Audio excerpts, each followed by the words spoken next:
మానవ జీవితం ఎలా ఉండాలి? నేనొక మబ్బుతున్ వినీల విశాల నభమ్మునంటెదన్, నేనొక మబ్బుతున్ వినీల విశాల నభమ్మునంటెదన్, నేనొక పూల మొక్కను వినిర్మల భావ సుగంధమద్దెదన్, నేనొక పూల మొక్కను వినిర్మల భావ సుగంధమద్దెదన్, నేనొక వాయువీచికను నీ హృదయమునను యలోగెదన్, నేనొక వాయువీచికను నీ హృదయమునను యలోగెదన్, నేనొక అశ్రుబిందువును మిత్రమా, నేనొక అశ్రుబిందువును నీ కనురెప్పలనంటి వ్రేలెదన్. ఇది జీవితంలో 4 భాగాల విషయం. ముందు మనకు మబ్బు కావాలి, మేఘం కావాలి. శ్రీ మహావిష్ణువు బాలసముద్రంలో పైన ఆవరించినటువంటి మేఘమే కావాలి. భగవత్ సన్నిధిలో ఉండే మేఘమే కావాలి. మన మనస్సు, మన ఆలోచన. నేనొక మబ్బుతునకను వినిర్మల వినీల విశాల నభమ్మునంటెదన్, వినీలమైన విశాలమైన ఆకాశమంత ఎత్తులో ఉన్నాను. మన ఆలోచనలు ఆకాశమంత ఎత్తులో ఉండాలి, ఉన్నతంగా ఆలోచించాలి. మన కులం, మన ప్రాంతం అని ఆలోచిస్తున్నామంటే బాగా సంకుచితం అయిపోతున్నాం అన్నమాట. ఇంకా అక్కడి నుంచి ఇంకా మన కుటుంబం, ఇంకా చివరికి నేనే, ఆ కుటుంబంలో కూడా నేనే. ఈ కుటుంబ సభ్యులు ఎందుకు? ఎందుకంటే మన చుట్టూ తిరగడానికి, మనకి భజన చేయడానికి. ఇందులో ఎవరికి మన మించిన స్వాతంత్రం ఉండడానికి వీల్లేదు. భార్యను భర్త అయినా పెత్తనం చేసి నొక్కేస్తారు, భర్తను భార్య అయినా నొక్కేస్తుంది. ఎవ్వరూ పెత్తనం చేయకుండా సంసారాలు చేయలేమండి. ఆడపెత్తనం మగ పెత్తనం దేనికి ఇక్కడ? ఇప్పుడు అదృష్టవంతులు పిల్లల పెత్తనం మొదలైంది, ఇద్దరు వెనక్కి వెళ్ళిపోయారు గొడవ లేకుండా. 16 ఏళ్ళు దాటగానే వాళ్ళే పెత్తనం చేస్తున్నారు. అసలు అందరికంటే ఎక్కువ మంది ఇంట్లో పెంపుడు కుక్క పెత్తనం చేస్తుంది చాలా చోట్ల. అది చేసిన పెత్తనం ఎవడో చేయలేడు. దానికి ఏదైనా చిన్న అవసరం రాగానే పెద్ద గొలుసు కట్టి బయటికి తీసుకెళ్తాడు పిల్లాడిని స్కూల్లో దింపని మనిషి. తప్పదు, లేకపోతే ఇల్లు పాడు చేస్తుంది. అంచేది పెత్తనం ఎవరు చేస్తున్నారు? అసలు పెత్తనం కాంక్ష దేనికి? ప్రేమించవలసిన మనుషుల మీద పెత్తనం ఎలా చేస్తున్నామండి? ప్రేమ ఉంటే సర్దుబాటు ఉంటుంది, పెత్తనం ఉండదు. మహావిష్ణువు సర్దుకున్నాడు, శివుడు సర్దుకున్నాడు, బ్రహ్మదేవుడు సర్దుకున్నాడు, దేవతలందరూ సర్దుకున్నారు. మనం సర్దుకోలేక తట్టాపుట్టా సర్దుకుంటున్నాం. మేఘంలా బతకాలి ఏంటి? మేఘం గొప్పతనం ఏమిటండి? మేఘంలో ఎన్ని నీళ్లు ఉంటాయి? ఒక్కసారి మేఘం కురిసిందంటే నల్లటి మేఘం తెల్లగా మారిపోతుంది, ఇంకేం లేదు. అది సముద్రం కాదు, మేఘం ఒట్టి చిన్న ఒక వీచిక అంతే, ఇలా ఒక ఆకారం ఇలాగా. ధూమజ్యోతిస్సలిల మరుతాం సన్నివేశక అంటాడు కాళిదాసు మేఘ సందేశం. ఇంత చేస్తే మేఘంలో ఏమో ధూమక కాస్త పొగ ఉంది, జ్యోతిహి కాస్త అగ్ని వెలుగుంది, సలిలం నీరుంది, మరుతాం గాలి ఉంది. ధూమజ్యోతిస్సలిల మరుతాం సన్నివేశక్వమేఘ అంటాడు. ఏముంది ఇంత చేస్తే? మేఘం, పొగ, అగ్ని, గాలి, నీరు, వీటి సముదాయమే కదా. ఈ 4 కలిసి ఇక్కడ మేఘంగా ఏర్పడ్డాయి. కానీ ఆ మేఘాలే లేకపోతే వర్షాలు ఉన్నాయా? వర్షాలు లేకపోతే పంటలు ఉన్నాయా? పంటలు లేకపోతే అన్నం ఉందా? అన్నం లేకపోతే నువ్వున్నావా మిత్రమా, నేనున్నానా? మనందరికీ ఇంత ఉపకారం చేస్తున్న మేఘం భగవత్ స్వరూపం అంటే ఆశ్చర్యం ఉందా? అందుకే హిందూ సంస్కృతిలో ఇంద్రుడు అంటే మేఘం. ఇంద్రుడు మేఘాలకు అధిపతి, మేఘవాహనక అంటారు ఆయన్ని. ఇంద్రుని పేరు అమరకోశంలో మేఘవాహనక అని ఉంటుంది. మేఘమే ఆయనకి వాహనం, మేఘమే ఆయన స్వరూపం. ఇంద్రుల్లా మనం భోగాలు అనుభవించాలంటే 10 మందికి దానం చేయాలి. మేఘం దానం చేస్తుంది. అందుకే భగవంతుడు ఎవ్వరికీ ఏమీ ఇయ్యని సముద్రాన్ని పాతాళంలో బారేశాడు. అందరికీ ఏదో ఒకటి ఇచ్చే మేఘాన్ని ఆకాశంలో గర్జించమని చెప్పాడు. దాత ఎప్పుడూ చెయ్యి పైన ఉంటుంది, పుచ్చుకునేవాడు చెయ్యి కింద ఉంటుందమ్మా. మనం దాతగా ఉండాలి, మనం దాతగా ఉండాలి. లేకపోతే సముద్రమైనా ఉపయోగం వల్ల సముద్రం ఎవరికి ఏమి, ఇది సముద్రానికి తీసుకోవడమే తెలుసు, ఇవ్వడం తెలియదు. అన్ని నదులు పోయి అందులో కలుస్తాయి. మళ్ళీ ఆ కలిసిన నీరు నదిగా మారాలంటే చాలా యాతన. అది ఉప్పు కయ్య. పెద్ద ఎండాకాలంలో ఎండలు మండిపోవాలి, అక్కడి నుంచి నీరు ఆవిరవ్వాలి, అక్కడి నుంచి మేఘంగా ఏర్పడాలి, ఆ మేఘం ద్వారా వర్షం కురవాలి, ఆ వాన చినుకై, వాగై, వరదై, నదై సముద్రం అవ్వాలి. ఎప్పటికిది ఆ నదిలాగే ఉండి సముద్రంలో కలవకుండా ఉంటే ఎప్పటికీ మంచినీళ్ళు అందించేది కదా. పిచ్చి నది సముద్రం వైపు సాగిపోయింది, సముద్రం మొత్తం మింగేసింది. సముద్రం తనంత తానుగా ఎవరికి ఇవ్వదు, అన్నీ తీసుకోవడమే తప్ప. సముద్రంలోంచి రత్నాలు, వజ్రాలు, వేడూర్యాలు, చివరికి చేపలు. ఏం తీయాలన్నా చాలా లోతుకెళ్ళాలి, ప్రాణాలకి తెగించాలి, ప్రాణాలు పోతాయి. చెరువులో చేపలు పట్టడం తేలిక కాదు, నదిలో పట్టడం. నదిలో పట్టినంత తేలిక కాదు సముద్రంలో పట్టడం. సముద్రంలో పట్టినంత తేలిక కాదు సంసారంలో పట్టడం. అందుకే సంసార సాగరం అంటారు. సముద్రంలో అడ్డగోలుగా తిరిగే పెద్ద చేపనైనా పట్టుకోగలం, కానీ కొడుకు ఎక్కడ తిరుగుతున్నాడో కూతురు ఎక్కడ తిరుగుతున్నాడో పట్టుకోలేమండి. పట్టుకోగలిగిన వాళ్ళు ఉంటే నమస్కారం. ఏమనంటే here daddy I'm here, why are you worrying, English మాట్లాడతాడు ఇక్కడ. హియర్ అంటే అర్థం వాళ్ళకి కావలసిన వాళ్ళ దగ్గర వాళ్ళు ఉన్నారు, మన దగ్గర లేరు ఇక్కడ. ఎందుకంటే వాళ్ళ స్వతంత్రం వచ్చింది. పిల్లల్ని పట్టుకోలేమండి. అక్కడి నుంచి బాధపడ్డాం, వాళ్ళ జాతకం ఉండడం ఏదో ఉండడం, ఇంకక్కడి నుంచి రకరకాల పిచ్చి నమ్మకాలన్నీ బయలుదేరడం. మీ జాతకాలు మార్చేస్తాం, మేము యజ్ఞం చేస్తాం, వాడు కొట్టేస్తాడు 2 లక్షలు, వాడి జాతకం మారింది, మనకేం మారలేదు ఇక్కడ. దానివల్ల వాడి జాతకం మారింది.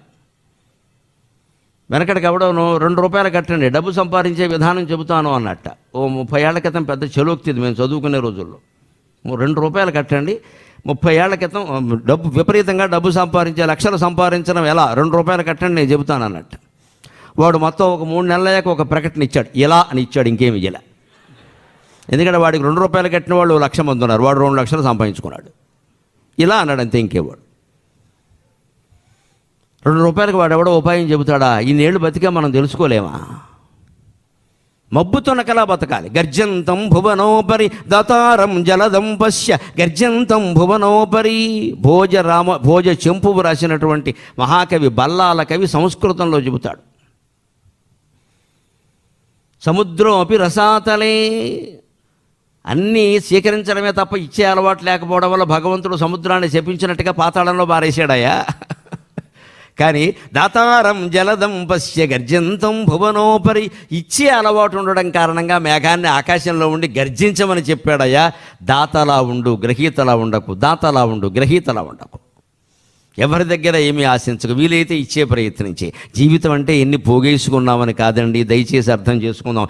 ఎన్ని వదిలించుకున్నాం అనేదే జీవితం లెక్క. ఎన్ని వదిలించుకున్నాం, ఎన్ని పోగేసుకున్నాం కాదు. రాత్రి 10ంటికి భార్య భర్త ఇద్దరు పడుకుంటూ ఉంటే ఆలోచించుకో, ఈవేళ ఏది వదిలిపోయింది మనకి? ఓ బ్యాగ్ ఎవరికైనా ఇచ్చేసామా? ఓ చీర ఎవరికైనా ఇచ్చేసామా? ఓ ఇంట్లో సామాన్ ఎవరికైనా ఇచ్చేసామా? అసలు ఒక బంధం ఏదైనా తెగిపోయిందా? సంతోషం, నమస్కారం, అంతే. మనం అలా ఆలోచించాం. ఇంకా ఎన్ని పోగేసాం, ఇంకా ఎన్ని బీరువాలు కొన్నాం, ఈ అపార్ట్మెంట్ కంటే ఇంకోటి అపార్ట్మెంట్ అయితే బాగుంటుందేమో అని ప్రతిరోజు పోగేసుకుంటాం. పోగేసుకోవడం కాదు జీవితం అంటే, వదిలించుకోవడం. జీవితం అంటే త్యాగం, భోగం కాదు. భోగాలు అందులో త్యాగంలో భాగంగా ఉంటాయి, అంతే. అవి వస్తాయి పోతాయి, గాలి వచ్చినట్టే. ఎన్ని వదిలించుకున్నావు? ఎంతమందితో అనుబంధాలు తగ్గించుకున్నావు? అంటే మనం మృత్యువుకి సిద్ధంగా ఉన్నాం. కనీసం 60 ఏళ్ళు దాటాకైనా ఈ పని చేయాలి. 20 ఏళ్ళ వాడు చేయకపోతే నేను అన్నాను, 60 కాదు, 70 కాదు, 80 కాదు. ఇంకా నాకు ఒక గోల్ ఉందండి. ఈ గోల మానయ్య గోల్ ఉంటుంది. తర్వాత ముందు గోల్ ఎక్కువైంది ఇక్కడ. గోల్ ఏటా గోలు? గాడిదగుడ్డు గోలు.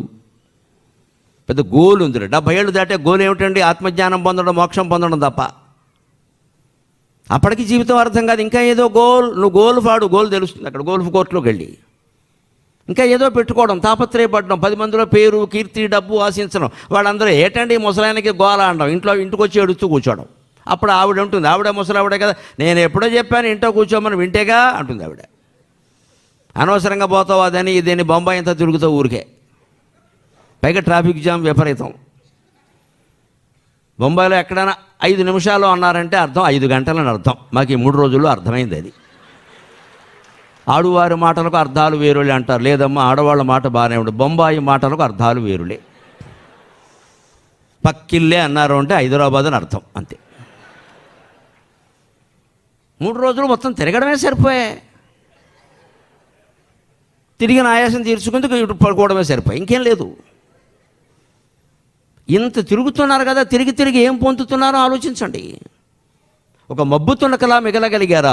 నేను ఒక పూల మొక్కను వినిర్మల భావ సుగంధ మధ్యదన్.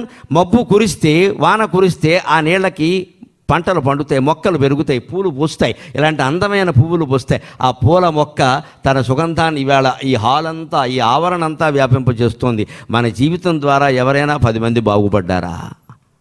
సుగంధం ఎవరికైనా అందిందా? కొంపదీసి దుర్గంధం అందుతోందా? ఇది ప్రతిరోజు ఆలోచించుకోవాలి. మనం ఎంత బాగుపడ్డాం, మనం ఎన్ని అపార్ట్మెంట్లు కొన్నాం, మన పిల్లలకి ఎన్ని ఆస్తులు ఇచ్చాం, మన పిల్లలు ఆస్ట్రేలియా ఉన్నారో, అమెరికా ఎక్కడున్నా మంచిదేనమ్మా. ఎక్కడున్నా చెడ్డదే, మనకేం ఉపయోగపడుతున్నారో మనకు తెలియదు, కనీసం వాళ్ళకు ఉపయోగపడుతున్నారో లేదో కూడా మనకు తెలియదు. ఎప్పుడు ఏ ఫోన్ వస్తుందో అని కంగారు పడుతున్నాం విదేశాల్లో ఉన్న పిల్లల గురించి. ఎందుకలా జీవితం చిందరవందరైంది. మనం పూల మొక్కలాగా లేవు, మబ్బు తొనకలాగా లేవు, త్యాగం లేదు జీవితంలో. ఇంకా భోగం ఇంకా భోగం. ఈ మధ్యన పెద్ద హోటల్ పెట్టారట, అక్కడ ఒక ఇడ్లీ 100 రూపాయలు, నమశివాయ. అక్కడికి వెళ్ళి తినాలి ఇప్పుడు అర్జెంటుగా.